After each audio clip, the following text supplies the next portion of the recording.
September 18, 2020 Nagai மாவட்டம் சீர்காழி தென் பகுதி திருவள்ளுவர் நகரை சார்ந்த ஒரு நபர் காலையில 5 மணிக்கு டீ குடிக்கலாம்னு சொல்லிட்டு தன்னுடைய சைக்கிள் எடுத்துட்டு அவர் போயிட்டு இருக்கார். 2வது தெருவை அவர் அடையும் பொழுது ஒரு வீட்டுக்கு முன்னாடி யாரோ விழுந்து கிடக்குறாங்க அப்படிங்கிறத பாக்குறாரு.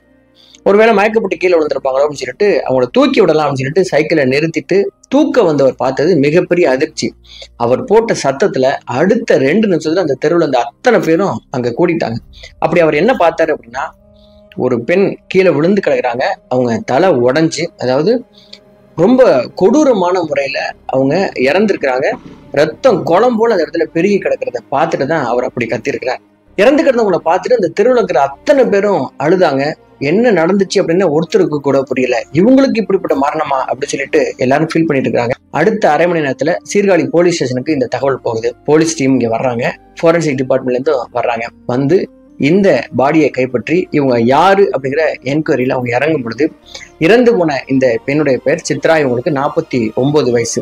உங்களுடைய கணவர் பேர் ஆனந்த ஜோதி. இவங்களுக்கு 53 வயசு. ஒரு கவர்மெண்ட் ஸ்கூல்ல ஒரு ஹெச்எம்மா வேலை பார்க்கிறார். இந்த 2 பேருக்கும் 2 பிள்ளைகள். சுரேஷ் 26, சுவாதி 20. சித்ராவுடைய வீட்டுக்கு வெளியில தான் அவங்க இறந்து கிடக்குறாங்க. காலையில 4:30 மணிக்கு கோலம் போடுறதுக்காக வெளில வந்தவங்க தான் இப்படி கொலை பண்ணப்பட்டு இறந்து கிடக்குறாங்க அப்படிங்கிறது காவல்துறைக்கு தெரிய வருது. உடனடியா சித்ராவுடைய உடலை போஸ்ட்மார்ட்டத்துக்கு அனுப்பிட்டு இந்த கொலைக்கு காரணமானவங்களை கண்டுபிடிக்கிற முயற்சியில இறங்குறாங்க காவல்துறையினர். முதல்ல அவங்க விசாரணை வளையத்துக்குள்ள வந்தது இவங்க வீட்டை சேர்ந்த நபர்கள். இந்த ஆனந்த ஜோதி ஒரு ஹெச்எம் அப்படிங்கிறதுனால ரொம்பவே ஸ்ட்ரிக்டான ஒரு நபர். என்னுடைய குடும்பத்துல இருக்கிறவங்களாம் ரொம்ப ஒழுக்கமா இருக்கணும், பர்ஃபெக்டா இருக்கணும் அப்படிங்கிறதுல அவர் ஒரு துளி கூட விட்டு கொடுக்க மாட்டார். உங்களுடைய மனைவியும் அவருக்கு ஏற்ற மாதிரி தான் நடந்துக்கிட்டாங்க. இந்த 2 பிள்ளைகளும் நல்லா படிக்கக்கூடிய பிள்ளைகள். சுத்தி இருந்தவங்கள்ட்ட இந்த குடும்பத்தை பத்தி விசாரிக்கும் பொழுது இந்த சித்ராவை பத்தியும் உங்க குடும்பத்தை பத்தியும் ரொம்ப நல்ல விதமான விஷயங்களையே எல்லாருமே சொல்றாங்க. அப்படிப்பட்ட சித்ராவை யார் கொலை பண்ணியிருப்பாங்க அப்படிங்கிறது மிகப்பெரிய கொஸ்டினா அந்த தெருவில் இருக்கிற அத்தனை பேருக்குமே இருந்தது. ஆனந்த ஜோதிக்கும் சித்ராவுக்கும் ஏதாவது பிரச்சனை இருந்ததா, பர்சனலா அவங்களுக்குள்ள ஏதாவது சண்டைகள் இருந்ததா அப்படின்னு விசாரிக்கிறாங்க. இந்த ஜோடிக்குள்ள எந்த விதமான சண்டைகள் இல்லை அப்படிங்கிறது அவங்க உறுதிப்படுத்துறாங்க. அடுத்து அவங்க வீட்டுல இருந்த 2 நபர்கள், பையனும் பொண்ணும், அவங்களையும் விசாரிக்கிறாங்க. அவங்களுக்கும் அவங்க அம்மாவுடைய மரணத்துக்கும் எந்த சம்பந்தமும் இல்லை அப்படிங்கிறதையும் உறுதிப்படுத்திக்கிறாங்க. அடுத்த கட்டமா இந்த வீட்டை சுத்தி இருந்த நபர்கள், இந்த நபர்கள் மூலமா சித்ராவுக்கு ஏதாவது ஆபத்து வந்திருக்குமோ, வேற ஏதாவது எனிமி இருப்பாங்களோ அப்படிங்கிற ரீதியிலையும் விசாரணையை ஆரம்பிக்கிறாங்க. இந்த சித்ராவுக்கும் அங்கிருந்த எந்த நபர்களுக்கும் ஒரு பிரச்சனையுமே கிடையாது. சித்ராவுடைய மாடி போர்ஷன்ல 2-3 குடித்தனங்கள் வச்சிருக்காங்க. அப்படி அவங்க கிட்டையும் விசாரிக்கிறாங்க. அப்படி விசாரிச்சதுல மாடி வீட்டுல ஒரு போர்ஷன்ல கூடியிருந்தவங்க பிருந்தாவுடைய கணவர் வந்து ஃபாரின்ல இருக்கிறார். 3 வயசுல ஒரு ஆண் குழந்தை இருக்குது. அவங்க குழந்தையும் அந்த பெண்ணுமா தனியா தான் அந்த வீட்டுல இருக்கிறாங்க. அந்த பெண் வந்து அழுதுகிட்டே போலீஸை சொல்றாங்க, எனக்கு வந்து ஒரு அம்மா மாதிரி இவங்க, நான் எங்க அப்பா அம்மா வீட்டெல்லாம் விட்டு ரொம்ப தூரமா வந்து இங்க தங்கி இருக்கிறதுக்கு என்னுடைய கணவர் என்னை இங்க விட்டு வச்சிருக்கிறதுக்கு காரணமே இந்த சித்ரா தான். என்ன அவ்வளோ அன்பா நடத்துவாங்க, எனக்கு ரொம்ப பாதுகாப்பாகவும் இருப்பாங்க, இப்படி அநியாயமா கொண்டுட்டாங்களே அப்படின்னு சொல்லிட்டு அவங்களும் ரொம்ப ஃபீல் பண்றாங்க. இந்த சூழல்ல இன்னொரு போலீஸ் டீம் என்ன பண்றாங்கன்னா, இந்த பகுதியில இருந்த சிசிடிவி கேமராக்களை செக் பண்றாங்க. அப்படி செக் பண்ணதுல விடியற் காலை 4 மணிக்கு ஒரு ஆண் உருவம் இந்த தெருப்பக்கம் வர்றதை அவங்க பாக்குறாங்க. ஆனா அந்த உருவத்தோட ஃபேஸ் டீட்டெயிலிங் எதுவுமே பெருசா இல்லை அப்படிங்கிறதுனால இது யாரு அப்படின்னு கண்டுபிடிக்கிறதுல பெரிய சிக்கல் இருந்தது. அடுத்ததா போஸ்ட்மார்ட்டம் ரிப்போர்ட் வருது. அந்த ரிப்போர்ட்ல என்ன இருக்கு அப்படின்னா, சித்ராவுடைய தலைப்பகுதி நொறுங்கி இருக்குது, ஸ்கல் எல்லாம் நொறுங்கி இருக்குது, அதனால மூளை பகுதி பாதிக்கப்பட்டிருக்கு, ஓவர் ப்ளீடிங்னால இறந்திருக்காங்க. அது மட்டும் இல்லாம சித்ராவுடைய வயிற்று பகுதியும் நெஞ்சு பகுதியும் ஒரு பலமான இரும்பு ஆயுதத்தினால தாக்கப்பட்டிருக்கு அப்படிங்கிற தகவல் போஸ்ட்மார்ட்டத்துல வருது. இப்படி கொடூரமா கொலை பண்ணப்பட்டிருக்காங்க அப்படின்னா இது எதேச்சையா நடந்தது இல்லை, இது ஒரு திட்டமிட்ட கொலையா தான் இருக்கணும் அப்படிங்கிறது போலீஸ்க்கு தெரிய வருது. அடுத்த கட்டமா போலீஸ் இந்த விசாரணை எப்படி எடுத்துக்க போறாங்க அப்படின்னா, 4 மணிக்கு இந்த வீட்டை சுற்றிலும் வேற ஏதாவது மொபைல் ஆக்டிவேட்ல இருந்திருக்குது, அப்படி டெக்னிக்கலா அவங்க விசாரணையில இறங்குறாங்க. இன்னொரு டீம் என்ன பண்றாங்கன்னா, இந்த சித்ராவுடைய விசாரணையில யாரு மேலாம் நமக்கு சந்தேகம் இருக்கு அப்படின்னு ஒரு லிஸ்ட்டை தயாரிக்கிறாங்க. அந்த லிஸ்ட்ல சித்ராவுடைய வீட்டை சேர்ந்தவங்களும் இருக்கிறாங்க, உங்க வீட்டுல குடியிருந்த நபர்களும் இருக்காங்க. பொதுவா போலீஸ் வந்து யாருமே ஏதாவது சந்தேகப்படுறாங்க அப்படின்னா அவங்களுடைய ஆக்டிவிட்டிஸை கவனிக்க ஆரம்பிப்பாங்க. அவங்களுடைய ஃபோன் ரெக்கார்ட்ஸ் எல்லாம் எடுத்து செக் பண்ணுவாங்க. அப்படி அவங்க செக் பண்ணதுல இவங்க விசாரணை வளையத்துக்குள்ள இருந்த பிருந்தா மாடியில் இருந்தாங்கல்ல அந்த பெண், அவங்க ஃபோன் ரெக்கார்ட்ஸ்ல அப்நார்மலான ஒரு விஷயத்த கவனிச்சாங்க. அவங்க கணவர்கிட்ட பேசுறதை விட வேற ஒரு நம்பருக்கு மணிக்கணக்கா தினமும் பேசிட்டு இருக்காங்க. இந்த வீட்டுக்கு குடி வந்ததுலேருந்து பேசிட்டு இருக்காங்க அப்படிங்கிற தகவல் தெரிய வருது. பிருந்தாவை கூப்பிட்டு அவங்க இது சம்பந்தமா விசாரிக்கும் பொழுது, ஆமா நான் ஒருத்தர் கூட பேசிட்டு இருக்கேன், அவர் என்னுடைய ஃப்ரெண்டுங்க, என் வீட்டுக்காரர் வந்து ஃபாரின்ல இருக்கிறதுனால எனக்கு ஏதாவது உதவி தேவைப்பட்டா இவர் தான் வாங்கி கொண்டு வருவாரு, என் குழந்தைக்கு முடியலன்னா என்னுடைய குழந்தைய ஹாஸ்பிட்டல் அழைச்சிட்டு போவாரு, நான் தனியா இருக்கிறதுனால எனக்கு உதவி செய்யறதுக்காக என்னுடைய ஃப்ரெண்டு இங்க வருவாரு போவாரு, இது இங்க இருக்கிற எல்லாருக்குமே தெரியும், இந்த சித்ராமாவுக்கே தெரியும், அவங்களும் இதை அக்செப்ட் பண்ணாங்க அப்படிங்கிற தகவலையும் சொல்றாங்க. ஸோ இந்த கொலைக்கும் அந்த நபருக்கும் எந்த சம்பந்தம் இல்லை அப்படின்னு போலீஸ் நினைச்சிட்டு இருக்கிற அந்த வேலையில தான் ஒரு விஷயம் அவங்களுக்கு தெரிய வருது. என்ன அப்படின்னா, இந்த பிருந்தா பேசிட்டு இருந்த அதே நம்பர் தான் 4:30 மணிக்கு சித்ரா இறந்து போகும் பொழுது அந்த இடத்துல ஆக்டிவா இருந்திருக்கு அப்படிங்கிற டெக்னிக்கல் விஷயத்த போலீஸ் கண்டுபிடிக்கிறாங்க. சரி, இந்த நபர் யாரு அப்படிங்கிற என்கொயரியில் இறங்கும்போது அந்த நபர் பேரு சையது ரியாசுதீன். இந்த சையது இப்ப எங்க இருக்கான் அப்படின்னு போலீஸ் தேடி போகும்போது சையது இப்ப தலைமறைவா இருக்கான் அப்படிங்கிறது தெரிய வருது. சையதை பிடிக்கிற முயற்சியில போலீஸ் இறங்கும்போது அதற்குள்ள சையது சீர்காழி விஓ கிட்ட போயிட்டு சரணடை. அடுத்த கட்டமா போலீஸ் சையதை கைது பண்ணி என்கொயரியை ஸ்டார்ட் பண்றாங்க. அப்படி அவன் சொன்ன உண்மைகள் என்ன அப்படின்னா, சித்ராவுடைய மரணம் அப்படிங்கிறது சையது சொல்ல போற கதையோட முடிவு தான். இதோட ஆரம்பம் 5 வருஷத்துக்கு முன்னாடி ஆரம்பிக்குது. அதாவது சீர்காழி சேத்தூர் கிராமத்தை சேர்ந்த பிருந்தா ஒரு கம்ப்யூட்டர் சென்டர்ல 5 வருஷத்துக்கு முன்னாடி படிச்சுட்டு இருக்கிறாங்க. அப்படி இவங்க படிக்க போன இடத்துல அங்க சையது அப்படின்னு சொல்லி ஒரு பையன் இருக்கான். அந்த பையனும் படிக்க வந்த பையன். அந்த பையன் கூட பிருந்தாவுக்கு ஒரு சின்ன நட்பு ஏற்படுது. இந்த 2 பேருடைய நட்பு என்ன ஆகுதுன்னா, வெளியில சேர்ந்து சுத்துற அளவுக்கு அது டெவலப் ஆகுது. அடுத்த கட்டமா இவங்க காதலிக்க ஆரம்பிக்கிறாங்க. இந்த காதல் அங்க இருக்கிற எல்லாருக்குமே தெரிய வருது. பிருந்தாவுடைய அப்பா அம்மாவுக்கும் தெரிய வருது. உடனடியாக அவங்க என்ன முடிவு பண்றாங்கன்னா, சையதை நம்முடைய பொண்ணு பிருந்தாவுக்கு கல்யாணம் பண்ணி வைக்க முடியாது. என்ன காரணம் அப்படிங்கிறத நீங்களே யோசிச்சுக்கோங்க. உடனடியா பிருந்தாவுடைய அப்பா அம்மா வேறு ஒரு மாப்பிள்ளையை பார்த்து கல்யாணம் பண்ணி வச்சிடணும் பிருந்தாவுக்கு அப்படின்னு முடிவெடுத்து மாப்பிள்ளையை தேட ஆரம்பிக்கிறாங்க. அப்படி தேடுனதுல அரியலூர் கீரை தெருவை சேர்ந்த செல்வகுமார் அப்படிங்கிற ஒரு மாப்பிள்ளை கிடைக்குது.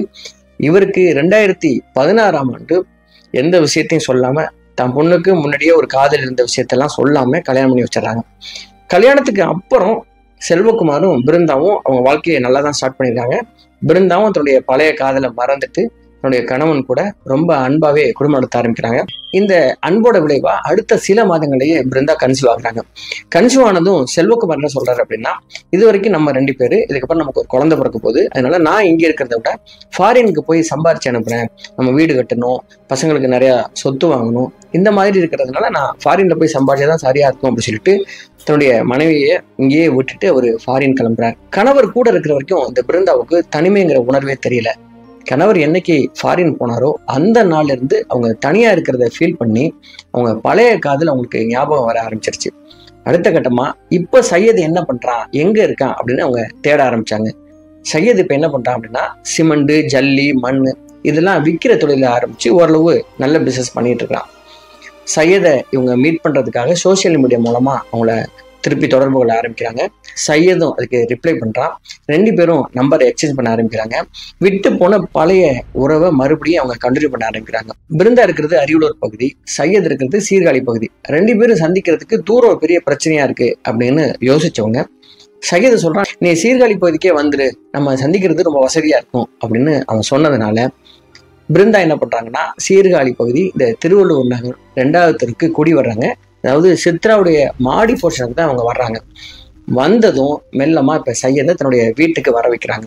ஆரம்பத்துல எப்பயாவது வர ஆரம்பிச்ச சையது காலப்போக்கில் தினமும் வர ஆரம்பிச்சான். இப்படி ஒரு பையன் ஒரு வீட்டுக்கு தினமும் தேடி வர்றான் அப்படிங்கிற விஷயம் சுத்தி இருந்த எல்லாருக்குமே ஒரு நெருடலா இருந்திருக்கு. இந்த பையன் யாரு அப்படின்னு விசாரிக்க ஆரம்பிச்சாங்க. இந்த பையனுக்கும் பிருந்தாவுக்கும் என்ன சம்பந்தம் அப்படின்னு விசாரிக்கும் போதுதான் பிருந்தா சொல்லியிருக்கிறாங்க, இவர் என்னுடைய ஃப்ரெண்டு, எனக்கு ஏதாவது உதவினா இவர் வந்து செஞ்சு கொடுப்பாரு அப்படின்னு சொல்லியிருக்காங்க.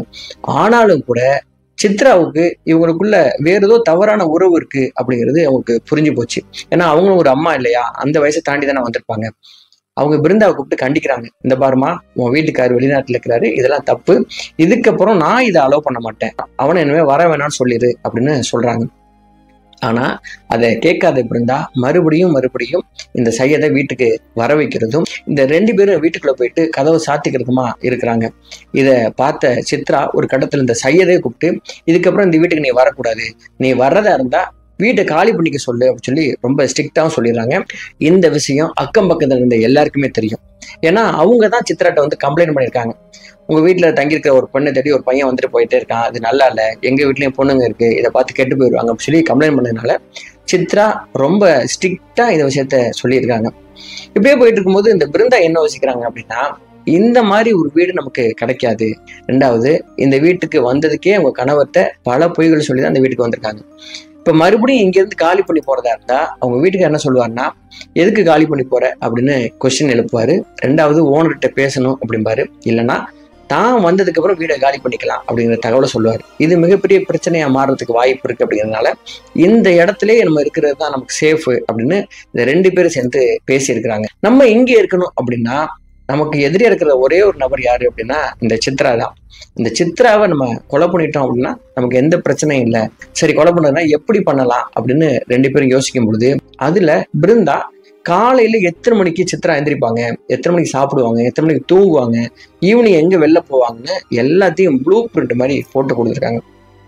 அப்படி அவங்க சொன்ன திட்டத்தின்படி இந்த சித்ராவை கொலை பண்றதுக்கு சரியான நேரம் அப்படின்னா அதிகாலை நேரம் தான். இந்த தெருவுல இந்த சித்ரா எந்திரிக்கிற நேரத்துல வேற யாருமே எந்திரிக்க மாட்டாங்க அப்படின்னு சொல்லிட்டு அந்த நேரத்தை குறிச்சு வச்ச இந்த சையத் என்ன பண்றான்னா அதுக்கு ஒத்திகையை பார்க்க ஆரம்பிக்கிறான்.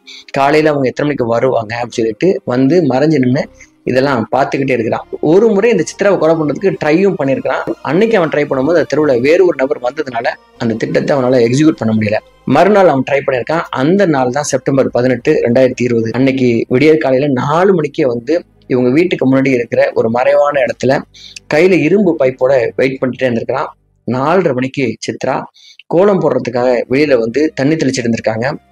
அடுத்த நொடி அவங்களுக்கு தெரியாம இவன் பாஞ்சு போய் அவங்களுக்கு பின்னாடி நின்றுட்டு கையில இருந்த இரும்பு பைப்பால அவங்க தலையில அடிச்சிருக்கான். அவங்க அப்படியே ஒரே அடியில கீழே சுருண்டு விழுந்திருக்காங்க. மறுபடியும் தலையில அடிக்கிறான். ரத்தம் கீழே அப்படியே அவ்வளவு குளம் போல பெருக ஆரம்பிக்குது. கொஞ்சம் கூட உயிர் பிழைச்சிடக்கூடாது, அதுக்கான வாய்ப்பே கொடுக்க கூடாதுன்னு சொல்லிட்டு சித்ராவுடைய நெஞ்சு பகுதியிலையும் வயிற்று பகுதியிலையும் அந்த இரும்பு ராடால ஓங்கி அடிக்கிறான். ஒரு கட்டத்துல இவங்க இறந்துட்டதை உறுதிப்படுத்திக்கிட்ட சையத் என்ன பண்றான், அங்கிருந்து ஓடி போய் பக்கத்து தெருவுல நிப்பாட்டி வச்சிருந்த பைக்ல ஏறி கழுமலை ஆத்துக்கு போறான். இந்த இரும்பு பைப்பை தூக்கி வீசிட்டு அதுக்கப்புறம் அவன் வீட்டுக்கு போயிட்டு அவனுடைய ட்ரெஸ்ஸையும் கலட்டி வாஷ் பண்ணி போட்டுறான். அதுக்கப்புறம் இவன் என்ன பண்ணிருக்கான் அப்படின்னா காலையில போலீஸ் அங்க வந்தது, என்கொயரி பண்ணது, இப்படி எல்லா விஷயத்தையும் தன்னுடைய காதலிக்கிட்ட போன் மூலமா விசாரிச்சவன் அடுத்த கட்டமா நேரடியா இந்த பகுதிக்கே வந்து போலீஸ் என்னெல்லாம் பண்றாங்கன்னு சொல்லி கூடவே இருந்து எல்லாத்தையும் வாட்ச் பண்ணிட்டு இருந்திருக்கான். அப்படி வாட்ச் பண்ணிட்டே இருக்கும்பொழுது ஒரு கட்டத்துல இந்த விசாரணை பிருந்தாவை நோக்கி போகுது அப்படிங்கிறது அவனுக்கு தெரிஞ்ச உடனே நம்ம மாட்டிக்க போறோம் அப்படின்னு தெரிஞ்சிருச்சு. உடனடியா விஓ கிட்ட போயிட்டு அவன் சரணடைஞ்சிடான். இதுதான் இந்த கிரைம் கேஸோட மொத்த கதை. அதுக்கப்புறம் போலீஸ் என்ன பண்ணாங்கன்னா சையது, கொலைக்கு உடந்தையா இருந்த பிருந்தா, இந்த 2 பேரையும் கோர்ட்டுக்கு கொண்டு போறாங்க. இப்ப சிறையில இருக்காங்க. இந்த வழக்கு நடந்துட்டு இருக்கு, இன்னும் தீர்ப்பு வரல. இந்த கிரைம் சம்பவத்தை படிக்கும்போது எனக்கு என்ன தோணுச்சு அப்படின்னா, இந்த கொலை நடக்கிறதுக்கு முக்கியமான காரணம்னு நான் நினைக்கிறது என்ன அப்படின்னா பிருந்தாவுடைய அப்பா அம்மா. பிருந்தா ஒரு பையனை காதலிக்கிறாங்க அப்படின்னு தெரிஞ்ச உடனே எந்த ஈகோவும் பார்க்காம அந்த பையன் நல்ல பையனா அப்படிங்கிறத மட்டும் பார்த்துட்டு நல்ல பையன் அப்படிங்கிற பட்சத்துல அவனுக்கு கல்யாணம் பண்ணி கொடுத்திருந்தா இந்த கொலையை தடுத்திருந்துக்கலாம். ரெண்டாவது, இன்னொரு விஷயம், தான் காதலிச்ச பையனை மட்டும் தான் கல்யாணம் பண்ணுவேன், நீங்க சொல்றதுக்காக இன்னொருத்தனா கல்யாணம் பண்ணிக்க மாட்டேன்னு ரொம்ப ஸ்ட்ராங்கா இந்த பிருந்தா இருந்திருந்தாங்கன்னா அவங்க வாழ்க்கையை இன்னைக்கு ஜெயில கழிச்சிருக்க வேண்டிய அவசியம் இல்லை. அநியாயமா எந்த குற்றமும் செய்யாத செல்வகுமார் அப்படிங்கிறவருடைய வாழ்க்கையையும் கெடுத்துட்டு ஒரு குழந்தையும் பெற்றுட்டு இன்னைக்கு ஜெயில இருக்காங்க. செல்வகுமாரோட நிலைமை நினைச்சு பாருங்க. ஃபாரின்ல போய் குடும்பத்துக்காக கஷ்டப்பட்டு சம்பாதிச்சுட்டு இருந்த இந்த செல்வகுமாரோடைய நிலைமை என்னாச்சு, இவங்களுக்கு பிறந்த அந்த 3 வயசு குழந்தையோடைய நிலைமை, இது எல்லாத்தையும் நினைக்கும் பொழுது முறையற்ற காமம் ஒருத்தரை எந்த எக்ஸ்ட்ரீமுக்கு கொண்டு போகும் அப்படிங்கிறது உறுதியா தெரியுது. சரி நம்மளே, இது என்னுடைய கருத்து. இந்த சம்பவம் பத்திய உங்க கருத்துக்களை நீங்க பதிவு பண்ணுங்க. மறக்காம இந்த சேனலை நீங்க சப்ஸ்கிரைப் பண்ணீங்க. நான் உங்கள் RS ராஜா. நன்றி, வணக்கம்.